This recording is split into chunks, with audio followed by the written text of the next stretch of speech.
안녕하세요, 여러분. 좋은 아침입니다. 2026년 3월 5일 목요일 모닝뉴스의 DJ 보리입니다. 출근길에 들으시는 분들, 차 안에서 들으시는 분들, 아직 이불 속에 계신 분들 모두 환영합니다. 오늘도 밤사이 벌어진 세상 이야기 알차게 전해드리겠습니다. 서울 날씨부터 빠르게 볼게요. 지금 아침 기온 5도, 하늘은 흐립니다. 오늘의 최대 적은 미세먼지예요. 서울, 경기 남부, 충청, 전북 지역의 초미세먼지 농도가 나쁨 수준입니다. PM2.5 기준으로 36에서 75 마이크로그램이 예상되니까 외출하실 때 마스크 꼭 챙기세요. 특히 호흡기 약하신 분들, 어르신들, 어린이들은 야외 활동을 자제하시는 게 좋겠습니다. 낮에는 기온이 9도에서 16도까지 올라서 비교적 포근한 편이에요. 평년보다 높은 기온입니다. 근데요, 밤부터 전국에 눈이나 비가 내린다고 합니다. 퇴근길에 우산 하나 챙겨 놓으시면 됩니다. 그리고 일교차가 15도 이상 벌어지는 곳도 있으니까 아침에 좀 춥다 싶으면 겉옷 가져가세요. 낮에는 따뜻해도 저녁에 비 맞으면서 추워지면 감기 걸리기 딱 좋은 날씨입니다. 자, 본격적으로 밤사이 월가 소식 갑니다.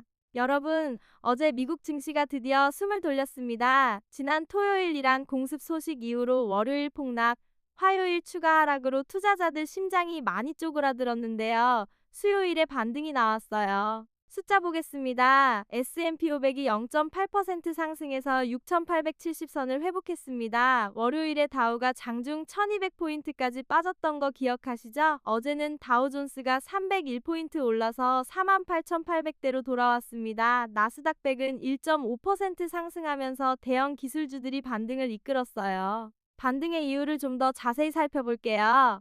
첫 번째 이유는 유가 안정입니다. 이란 사태 직후에 브렌트유가 83달러까지 치솟았잖아요. 전쟁 전에는 74달러대였는데 일주일 만에 10% 넘게 뛴 거예요. 근데 어제는 추가 상승 없이 좀 숨을 돌렸습니다. 왜냐하면 호르무즈 해협이 아직 완전히 봉쇄되지는 않았거든요. 이란 입장에서도 해협을 막으면 자국 석유 수출도 끊기기 때문에 전면 봉쇄 카드는 쉽게 꺼내지 못하는 겁니다. 시장이 이걸 읽은 거죠. 전쟁은 무섭지만 당장 석유 대란까지는 아니구나. 이런 안도감이 깔린 겁니다. 그리고 장 끝나고 빅 뉴스가 하나 터졌어요. 반도체 대장 브로드컴의 1분기 실적 발표. 결과는 시장 기대를 웃도는 깜짝 실적이었습니다. 매출도 좋고 수익도 좋고 AI 반도체 수요가 폭발하면서 실적이 탄탄하게 나왔어요. 시간의 거래에서 주가가 5% 급등했습니다. 여기에 자사주 매입 100억 달러,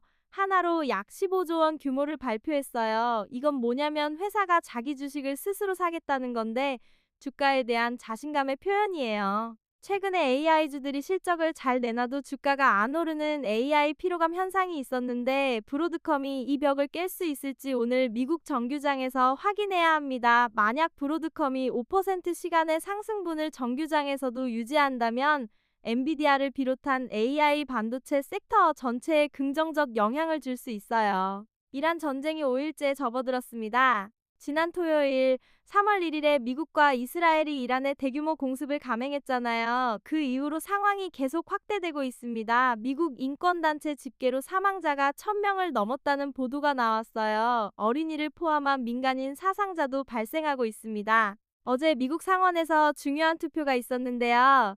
전쟁 권한 결의안이 부결됐습니다. 쉽게 말하면 트럼프 대통령이 의회 동의 없이도 이란 공습을 계속할 수 있게 된 거예요. 이건 전쟁이 단기간에 끝나지 않을 수 있다는 매우 중요한 시그널입니다. 가장 걱정되는 건 호르무즈 해협입니다. 이 해협은 전 세계 석유 물동량의 약 20%가 지나가는 곳이에요. 카타르로 LNG를 운반하려던 나이지리아 선박이 해협 진입을 포기하는 사례까지 나왔습니다. 만약 이 해협이 전면 봉쇄된다면 유가는 100달러를 넘길 수도 있고 그러면 글로벌 경제에 엄청난 타격이 옵니다. 아직 그 시나리오까지는 안 갔지만 시장은 촉각을 곤두세우고 있어요. 이란 해군 군함이 스리랑카 인근에서 침몰했다는 속보도 나왔습니다. 전쟁의 파장이 중동을 넘어서 인도양까지 퍼지고 있는 모습이에요. 자, 한국 시장 이야기합니다. 어제는 정말 역사적인 하루였어요. 코스닥은 더 심했습니다. 14% 급락, 코스닥에서도 서킷 브레이커가 발동됐어요. 중소형 기술주들이 정말 처참하게 맞았습니다.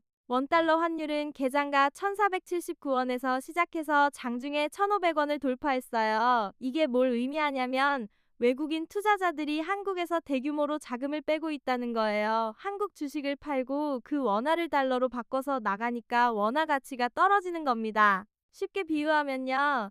내 집값이 하루 만에 12% 빠진 거랑 같은 충격이에요. 삼성전자, SK하이닉스, LG에너지솔루션 이런 대형주 가지고 계신 분들 심장이 철렁했을 겁니다. 하지만 여러분, 이런 공포장에서 패닉세 그러니까 공포에 의한 투매는 역사적으로 최악의 선택이 되는 경우가 많았습니다. 서킷 브레이커 발동 후에는 기술적 반등이 나오는 패턴이 반복돼 왔거든요. 크립토 시장으로 넘어가겠습니다. 여기는 좀 다른 분위기예요. 비트코인이 73,000달러를 돌파했습니다. 이더리움은 2,130달러로 5.6% 상승, 시가총액이 약 14빌리언 달러 늘었고요. 리플은 1.44달러 근처까지 올라서 5% 가까이 뛰었습니다. 주식은 폭락하는데 크립토는 오른다? 얼핏 모순 같죠? 근데 이유가 있어요. 코인데스크 분석에 따르면 한국 주식시장에서 빠진 자금이 크립토 시장으로 유입되는 흐름이 포착됐습니다. 코스피에서 돈을 뺀 투자자들이 그 돈을 비트코인으로 옮기고 있다는 거예요. 전통 금융시장이 무너지니까 디지털 자산이 대한 투자처로 부상하는 겁니다. 비트코인이 디지털 금이라는 말이 딱 들어맞는 순간이에요.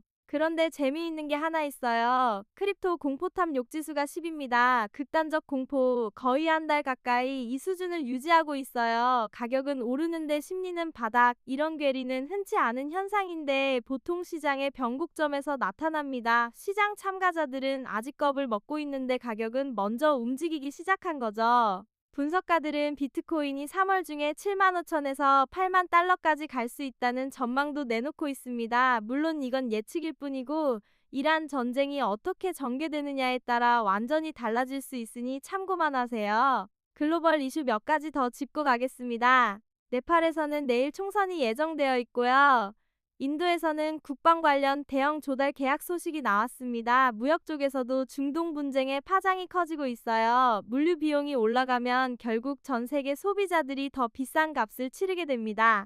오늘의 핵심 정리 5가지 갑니다. 하나, 미국 증시는 반등했지만 이란 전쟁 불확실성이 여전합니다. 언제든 다시 흔들릴 수 있어요. 둘, 한국 코스피 역대 최대 폭락. 오늘 기술적 반등 가능성은 있지만 환율 1,500원대가 부담입니다. 셋, 크립토는 주식 자금 유입으로 강세, 비트코인 73,000달러 돌파. 넷, 이란 전쟁은 장기화 조짐이며 호르무즈 해협이 변수의 핵심입니다. 다섯, 브로드컴 호실적으로 AI 투자 테마에 다시 불이 붙을 수 있습니다. 섹터별로 좀 더 짚어보면 어제 미국에서는 에너지 섹터가 계속 강세였어요. 유가가 높으니까 엑손모빌, 쉐브론 같은 석유 메이저들이 수혜를 받고요. 방산주도 올랐습니다. 로키드 마틴, 레이시언 이런 기업들이요. 반면에 여행주, 항공주는 여전히 약세였어요. 델타항공, 유나이티드 에어라인 이런 종목들은 중동 노선 불확실성에 눌려 있습니다. 기술주 쪽에서는 어제 메가캡 랠리가 나왔어요. 마이크로소프트, 애플, 구글 같은 초대형주들이 일제히 반등하면서 나스닥을 끌어올렸습니다. 이건 왜냐면 전쟁이 벌어져도 이 회사들의 비즈니스 모델은 직접적인 타격을 받지 않기 때문이에요. 현금 보유량도 어마어마하고요. 불확실할 때 투자자들이 퀄리티가 높은 대형주로 몰리는 퀄리티 플라이트 현상이 나타난 겁니다. 국내로 돌아와서 삼성전자와 SK하이닉스 같은 반도체주는 브로드컴 실적 영향을 받을 수 있어요. 브로드컴이 AI 수요가 여전히 강하다고 확인해줬으니까 한국 반도체 수출에도 긍정적 시그널이죠. 다만 어제 코스피 폭락에 같이 맞았기 때문에 회복 속도는 좀 더 지켜봐야 합니다. 한 가지 더 말씀드릴 게 있어요. 부동산 이야기 잠깐 하고 갈게요. 환율이 1,500원대로 올라가면 뭐가 달라지냐? 해외에서 들여오는 건자재 가격이 올라갑니다. 철근, 구리, 알루미늄 이런 원자재가 다 달러로 거래되거든요. 건설 비용이 올라가면 결국 신축 아파트 분양가에 반영되고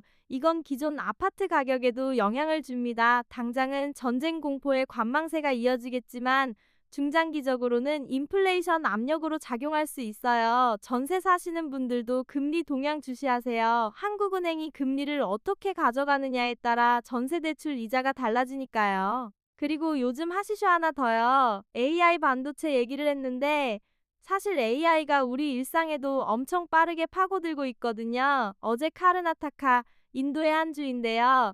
여기 교육 포털이 사이버 공격을 당했다는 뉴스가 있었어요. 디지털 인프라가 확장될수록 보안 리스크도 같이 커진다는 걸 보여주는 사례입니다. 우리도 개인정보 보안에 좀 더 신경 써야 할 때예요. 비밀번호 주기적으로 바꾸시고 이상한 링크 클릭하지 마세요. 개인 투자자분들께 한마디만 더 드리면 지금 같은 장에서 물타기는 정말 신중해야 합니다. 내가 왜 이 종목을 사는지, 이 회사의 펀더멘탈이 전쟁 때문에 훼손됐는지 아닌지를 냉정하게 따져보고 결정하세요. 단순히 많이 빠졌으니까 싸다는 논리는 위험합니다. 자, 마지막으로 한 가지만 더. 오늘 저녁에 주목할 이벤트가 있어요. 미국에서 추가 경제 지표 발표가 예정되어 있고 이란 상황 관련 외교적 움직임도 지켜봐야 합니다. 유엔에서 자제를 촉구하고 있는데 실질적인 휴전 협상으로 이어질지는 미지수예요. 만약 어떤 형태로든 휴전 시그널이 나온다면 시장은 강하게 반등할 겁니다. 반대로 확전 소식이 나오면 또 한 번 충격이 올 수 있고요. 불확실성이 높을 때일수록 정보를 빠르게 잡는 게 중요합니다. 짱전양 컴에서 실시간 시황 업데이트 확인하실 수 있으니 북마크해두세요. 자, 오늘의 모닝뉴스 여기까지입니다. 엔딩곡 들으면서 출발하세요. 보리의 최신곡으로 마무리합니다. 목요일도 화이팅 하시고 DJ 보리였습니다. 안녕히 가세요.